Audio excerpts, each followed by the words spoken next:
ഈ കേരളത്തിൻ്റെ ഭാവി മുഖ്യമന്ത്രിയാകേണ്ട രമേശ് ചെന്നിത്തല ദാ ഇപ്പോൾ ഒരു നോവലിസ്റ്റായി മാറുന്നു. ഇത് വളരെ അതിശയമായിട്ട് തോന്നി. അദ്ദേഹത്തിന് നോവൽ ഒരുപാടുണ്ടെന്ന് നമുക്കറിയാം, പക്ഷെ നോവൽ ഉള്ളിലുണ്ടെന്നുള്ളത് ഇപ്പോഴാണ് വരുന്നത്. കാരണം അദ്ദേഹം അങ്ങനെ എഴുത്തിൻ്റെ ഒരു വഴിയൊന്നും അങ്ങനെ തേടിയിട്ടില്ല നേരത്തെ. പുസ്തകങ്ങൾ എഴുതിയിട്ടുണ്ട്, പക്ഷെ എല്ലാം രാഷ്ട്രീയ പുസ്തകങ്ങളാണ്. നിയമസഭ അല്ലേ? അതുപോലെ ഗാന്ധി വഴികളിലൂടെ എന്നുള്ളൊരു പുസ്തകം ഉണ്ടായിരുന്നു അദ്ദേഹത്തിൻ്റെ. അത് പ്രകാശനം ചെയ്തത് മമ്മൂട്ടിയാണ്, നടൻ മമ്മൂട്ടിയാണ് അത് പ്രകാശനം ചെയ്തത്. പക്ഷെ ഇങ്ങനൊരു സാഹസം ചെയ്യുമെന്ന് നമ്മളാരും വിചാരിച്ചില്ല. എനിക്ക് സംശയമുണ്ട്, ഭാവി മുഖ്യമന്ത്രി എന്നുള്ളത് അതില്ലാതാകുകയാണോ എന്നൊരു സംശയം. അതുകൊണ്ട് ഇനി അപ്പോൾ ഒരു നോവലിസ്റ്റ് എന്നുള്ള രീതിയിൽ മലയാളത്തിൽ അറിയപ്പെട്ട് നിൽക്കാം. ഇപ്പം വിജയനാഥ് പറഞ്ഞ രമേശ് ചെന്നിത്തലയുടെ കഥ തീർന്നോ എന്നുള്ള ചോദ്യമാണ്. പക്ഷേ തീർന്നിട്ടില്ലെന്ന് ഇപ്പോൾ നമുക്ക് വ്യക്തമായിട്ടൊരു വിവരം വാർത്തയായിട്ട് വന്നിട്ടില്ലെങ്കിലും നമുക്ക് ഡീപ്പ് ത്രോട്ടായിട്ട് കിട്ടുന്നുണ്ട്. അതായത് പത്രങ്ങളിലൊന്നും വരാത്ത വാർത്തയാണ്. സോണിയാഗാന്ധിയോട് വളരെ ഉന്നതനായിട്ടുള്ള ഒരു സാഹിത്യകാരനോ രാഷ്ട്രീയക്കാരനോ അല്ല അദ്ദേഹം ചോദിച്ചു. അവിടെ ഒരു അടുപ്പം ചോദിക്കാൻ സ്വാതന്ത്ര്യം. കേരളത്തിലെ മുഖ്യമന്ത്രിയുടെ കാര്യം വലിയ കൺഫ്യൂഷനാണല്ലോ എന്ന് ചോദിച്ചപ്പോൾ അത് കൺഫ്യൂഷനൊന്നുമില്ല. പെട്ടെന്ന് വായിന്ന് വന്നതാണ്, സീനിയോറിറ്റി അടിസ്ഥാനത്തിലാണ്. അപ്പോൾ ഇപ്പോൾ 3 ഭൈമീ കാമുകന്മാരാണ് രംഗത്തുള്ളതെന്ന് നമുക്കറിയാം. ഒന്ന്, നമ്മളെല്ലാം വിചാരിച്ചിരിക്കുന്ന KC വേണുഗോപാൽ ഇന്നർ സർക്കിളിൽ വലിയ സ്വാധീനമുള്ള ആളെന്നാണ്. പിന്നെ VD സതീശൻ സ്വയം അങ്ങ് ആയിക്കഴിഞ്ഞു. പുള്ളി ഈ എന്താ പറയുന്നത് പുതിയ യാത്ര ഒറ്റയ്ക്ക് അങ്ങ് ഓടിയും പിടിച്ചുകൊണ്ട് പുള്ളി പോവുക, വേറെ ആരും വേണ്ട എന്നുള്ള മട്ടിൽ. മറ്റേ LDF ആണെങ്കിൽ 3 പേരല്ലേ യാത്ര നയിച്ചത്, മധ്യ കേരളം, തെക്കൻ കേരളം, വടക്കൻ കേരളം. അപ്പോൾ ഇതൊക്കെ താനാണ് മുഖ്യമന്ത്രി. സാധാരണ യാത്ര നടത്തുന്നവരാണ് മുഖ്യമന്ത്രിമാരായിട്ട് വരാറുള്ളത്, നമ്മൾ കണ്ടിട്ടുള്ളത്. പക്ഷേ അവർ പറഞ്ഞ സീനിയോറിറ്റി എന്ന് പറയുമ്പോൾ സീനിയോറിറ്റി ഒരു മാനദണ്ഡമാവുകയാണെങ്കിൽ തീർച്ചയായിട്ടും വരാൻ സാധ്യതയുള്ളത് രമേശ് ചെന്നിത്തലയാണ്. അതുകൊണ്ടായിരിക്കണം ഒരുപക്ഷെ അദ്ദേഹം NSS ആസ്ഥാനമായ പെരുന്നയിലും അതിനുശേഷം ഓർത്തഡോക്സിൻ്റെ ആസ്ഥാനമായിട്ടുള്ള മലയാള മനോരമയുടെ തൊട്ടുപുറകിലുള്ള ദേവലോകം പാരമ്പര്യയിലും ചെന്ന് അദ്ദേഹം തിണ്ണ നിരങ്ങിയില്ല എന്ന് പറയുന്ന പിന്നെ VD സതീശന് തിണ്ണ നിരങ്ങിക്കൊണ്ടൊരു മറുപടി കൊടുത്തെന്നും തോന്നുന്നു. അപ്പോൾ ഇനി ആ ഒരു അംഗത്തിന് ഇനിയും ബാല്യമുണ്ടെന്നാണ് മനസ്സിലാവുന്നത്. അപ്പം കഥ തീർന്നിട്ടില്ല പുള്ളിയുടെ. പക്ഷെ ചെന്നിത്തല ഒന്നും അങ്ങനെ സംസാരിക്കുന്നില്ല ഇപ്പം അങ്ങനെ. അല്ലെ, ഒരു കഴിഞ്ഞ ദിവസം ഒരു അഭിമുഖത്തിൽ, അത് ഏത് പത്രത്തിലാണെന്ന് ഓർക്കുന്നില്ല, മാതൃഭൂമി തന്നെയാണെന്ന് തോന്നുന്നു, അദ്ദേഹം പറഞ്ഞത് പ്രതിപക്ഷ നേതാവ് സ്ഥാനത്ത് നിന്ന് എന്നോടൊരു വിവരം പോലും പറയാതെ പുറത്താക്കി എനിക്ക് വലിയ നോവലുണ്ടാക്കിയൊരു കാര്യം. നോവലെന്നല്ല, നോവൽ എന്ന് പറഞ്ഞാൽ ഉള്ളിൽ വലിയൊരു നീറ്റലുണ്ടാക്കിയ കാര്യമാണ്. മര്യാദ ഞാൻ പലരും സുധാകരനോട് ചോദിച്ചു, എൻ്റെ മാറ്റുന്നില്ലല്ലോ, ഇല്ലല്ല, അങ്ങനൊന്നുമില്ല. അവിടെ വന്ന നിരീക്ഷകനോട് ചോദിച്ചു, എൻ്റെ സ്ഥാനത്തൊന്നും അതൊന്നുമില്ല എന്ന് പറഞ്ഞു. എന്നിട്ട് മീറ്റിംഗ് വെച്ചപ്പോൾ അദ്ദേഹത്തിനോട് ഒരു വാക്ക് പറയാതെ മാറ്റി. പണ്ട് സീതാറാം കേസരിയെ AICC പ്രസിഡന്റ് സ്ഥാനത്ത് നിന്ന് മാറ്റിയതുപോലെ മാറ്റിയെന്നൊരു പരാതി അദ്ദേഹം ഉന്നയിച്ചിട്ടുണ്ട്. അങ്ങനൊരു അഭിമുഖത്തിൽ കണ്ടു. ഇപ്പം രമേശ് ചെന്നിത്തല കുറച്ചുകൂടെ പ്രാധാന്യം വരുന്നുണ്ട്. NSSൻ്റെ പിന്തുണ അറിയാമല്ലോ, വിജയൻ ഇദ്ദേഹത്തിന് തീർച്ചയായിട്ടും ഉണ്ട്.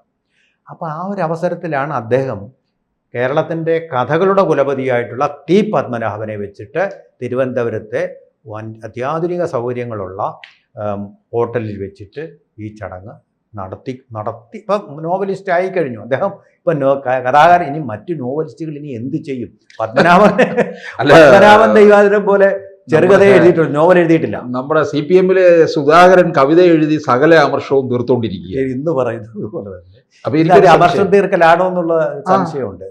അതായിരിക്കാനുള്ള സാധ്യതയാണ് കൂടുതലെന്ന് എനിക്ക് തോന്നുന്നുണ്ട്. അതായത് ഒരു സംഗതി ഉണ്ട് അത് കേട്ടോ. അതൊരു സാഹിത്യത്തിനെ പറ്റി കൂടുതൽ. രമേശ് ചെന്നിത്തലയ്ക്ക് പുസ്തക പ്രസാധനവുമായിട്ടും ഒക്കെ വലിയ ബന്ധമുണ്ട്. പ്രസാധന രംഗത്തും നിൽക്കുന്നുണ്ട്, അദ്ദേഹത്തിന് ചില സ്ഥാപനങ്ങളും ഒക്കെ ഉണ്ട്. അപ്പോൾ എന്തായാലും ചുരുക്കി പറഞ്ഞ ഇപ്പോൾ അയാൾ കഥ എഴുതുകയാണ്. ചിലപ്പോൾ ഓർക്കാപ്പുറത്തായിരിക്കും മുഖ്യമന്ത്രി സ്ഥാനം വരുന്നത്. ഓർക്കാപ്പുറത്തായിരുന്നു പ്രതിപക്ഷ സ്ഥാനം പോയത്.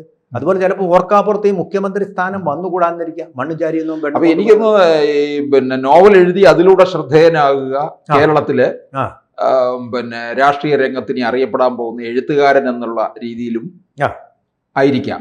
അത് സാധ്യതയുണ്ട് കേട്ടോ. അതൊരു ശ്രദ്ധ പിടിച്ചു. ഇതുവരെ എഴുതിയ പുസ്തകങ്ങളൊന്നും അത്ര ശ്രദ്ധയൊന്നും മമ്മൂട്ടിയെ കൊണ്ട് പ്രകാശിപ്പിച്ചിട്ടും അത് മുഴുവൻ വിറ്റഴിഞ്ഞിട്ടില്ലെന്നാണ് മനസ്സിലാവുന്നത്. ഇതിപ്പോ പത്മനാഭനെ കൊണ്ട് പ്രകാശനം ചെയ്യിക്കുന്നു, അതിലും കാര്യമുണ്ടെന്ന് എനിക്ക് തോന്നുന്നില്ല. ഇതിലൊക്കെ ഇത് നമ്മൾ നോവൽ കണ്ടിട്ടില്ല, വായിച്ചിട്ടില്ല. വേറൊരു കാര്യമുണ്ട് വിജയനാഥൻ. തീർച്ചയായിട്ടും പുള്ളി പ്രകാശനം ചെയ്യാൻ വരുമ്പോൾ തീർച്ചയായിട്ടും അതൊന്ന് വായിച്ചിരിക്കും. തീരെ നിലവാരം കുറഞ്ഞാണെങ്കിൽ വേറെ ആരെങ്കിലും പ്രത്യേകിച്ച് പത്മനാഭനെ പോലുള്ള ഒരാൾ വരില്ല, പൊട്ടിത്തെറിക്കുകയും കൊണ്ടുപോയി വേറെ ആരെയും കാണിക്കുക, അങ്ങനൊന്നും വരുന്ന ആളല്ല. അപ്പൊ എന്തോ ഒരു കഥയുടെ ബീജം ഈ മനുഷ്യനിലുണ്ട് എന്നുള്ളതാണ്. നമ്മൾ വേറൊരു കാര്യം കൂടെ ഓർക്കണം. ഈ നമ്മൾ സാധാരണഗതി പറയാനുള്ള വാർത്തകൾ കാണുമ്പോൾ അത് ഭാവനാസൃഷ്ടമാണെന്നാണല്ലോ പറയുന്നത് പത്രക്കാരെ കുറിച്ച്. അപ്പോൾ ഈ രാഷ്ട്രീയക്കാരൻ്റെ മനസ്സിൽ ഒരു ഭാവനയുണ്ടെന്നുള്ളതിൻ്റെ വെളിപാടാണ്. ഇതിനകത്ത് രാഷ്ട്രീയമൊന്നും ഉള്ളതായിട്ട് അദ്ദേഹം പറയുന്നില്ല ഈ കഥയിൽ. പക്ഷേ വേറൊരു കാര്യമുണ്ട് വിജയനാഥ്. തൊഴിൽ തേടി അമേരിക്കയിലേക്ക് പോകുന്ന ഈ ഒറ്റപ്പാലം സ്വദേശിയാണ് നോവലിലെ നായകന്. പിന്നെ അയാളുടെ ജീവിതത്തിൽ ഉണ്ടാകുന്ന വഴിത്തിരിവുകൾ, പിന്നീട് നാട്ടിലെത്തുന്നു. പലവിധ കാരണങ്ങളാൽ അമേരിക്കയിലേക്ക് മടങ്ങിപ്പോകാൻ കഴിയാതെ വരുന്ന അദ്ദേഹത്തെ തേടി നാട്ടിലേക്ക് മകൾ എത്തുന്നു. ഇതൊക്കെയാണ് നോവലിന്റെ ഗതിക്രമങ്ങൾ. രാഷ്ട്രീയക്കാരനാണെങ്കിലും ചെന്നിത്തല കഥയിൽ രാഷ്ട്രീയ സ്പർശമില്ല എന്നാണ് പറയുന്നത്.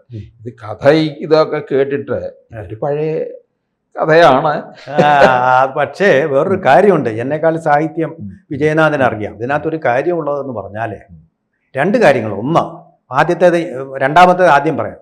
ഒറ്റപ്പാലത്താണ് നടക്കുന്നതായിട്ട്. അപ്പോൾ ആരാ പുസ്തകം ഏറ്റുവാങ്ങുന്നത്? ബ്ലെസി, പ്രസിദ്ധ സിനിമാ സംവിധായകൻ. അപ്പൊ ബ്ലെസിക്ക് വേണ്ടി തയ്യാറാക്കിയതാണോ എന്ന് എനിക്ക് സംശയമുണ്ട്. കാരണം ഒറ്റപ്പാലമാണ് ഒറ്റപ്പാലം ഷൊർണൂർ മേഖലയാണ് നമ്മുടെ സിനിമയുടെ ഷൂട്ടിംഗ് സർവ്വതും നടക്കുന്നത്. ഏറ്റവും പറ്റിയ സ്ഥലമാണ്. ഇപ്പോഴും വികസിച്ചിട്ടില്ല, ഗ്രാമമായിട്ട് തന്നെ കിടക്കുന്നു. മനയുണ്ട്. ഇതൊരു നാട്ടും പറത്തുകാരൻ്റെ കഥയുമാണല്ലോ. അപ്പോൾ പറ്റിയ ലൊക്കേഷൻ.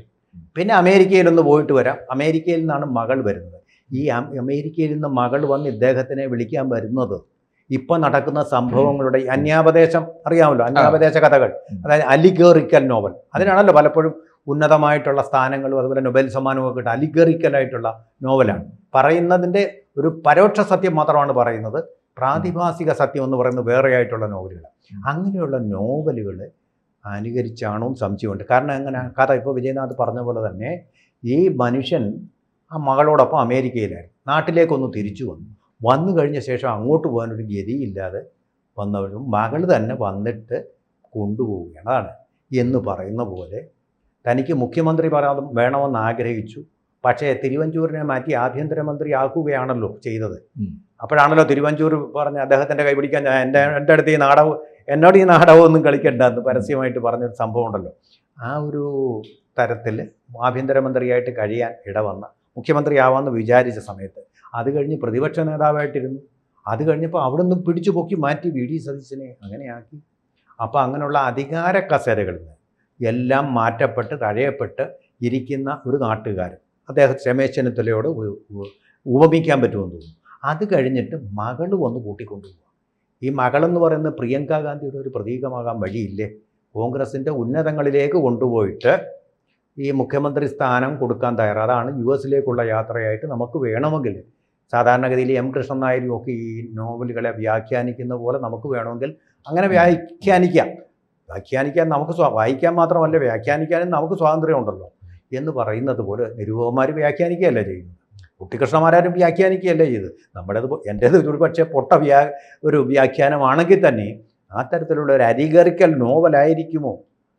അതുപോലെ തന്നെ സൈക്കോളജിക്കലായിട്ട് ഇതിനെ നിരൂപിക്കുന്ന ആൾക്കാർ പറയാറുണ്ടല്ലോ, നമ്മുടെ സൈക്കോളജി എപ്പോഴും നമ്മുടെ പേനയുടെ പിന്നിൽ വർക്ക് ചെയ്യും. കഥ എഴുതുന്നതിൻ്റെ പിന്നിൽ അത് വളരെ ശക്തമായ സ്വാധീനം ചെലുത്തും. അപ്പോൾ ആ സൈക്കോളജി ഇതിൻ്റെ പിന്നിൽ വർക്ക് ചെയ്തിട്ടുണ്ടോ എന്നുള്ളതാണ് പ്രശ്നം. ഇത് സത്യമായിട്ട് വരുമോ എന്നുള്ള നോവൽ കഥയാണ്, ഭാവനയാണ്.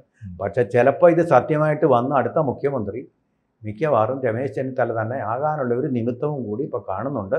ഇത് പോയി അറിയണമെന്നുണ്ടെങ്കിൽ ആ മാധവ പൊതുവാളിനെ തന്നെ കാണേണ്ടി വരും, അല്ലെങ്കിൽ പാഴൂർ പടിപ്പുരയ്ക്കൽ പോകേണ്ടി വരും. എനിക്ക് തോന്നുന്നു മന്നത്ത് പത്മനാഭന്റെ പേരിൽ എന്തെങ്കിലും ഒരു അവാർഡ് ഏർപ്പെടുത്തിയാൽ അത് രമേശ് ചെന്നിത്തലയ്ക്ക് സുകുമാരൻ നായർ കൊടുക്കുകയും ചെയ്യും. 100% ഉറപ്പാണ്. ഇയാൾ എങ്ങനെങ്കിലും ഒന്ന് മുഖ്യമന്ത്രി ആയാൽ NSSന്റെ പേരിൽ കുറേ കേസ് കെട്ടുകൾ കിടപ്പുണ്ട് പിണറായി വിജയൻ്റെ മുന്നിൽ. അതുകൊണ്ടാണ് അദ്ദേഹം ഒന്നും പിണങ്ങാതെ നിൽക്കുന്നത്.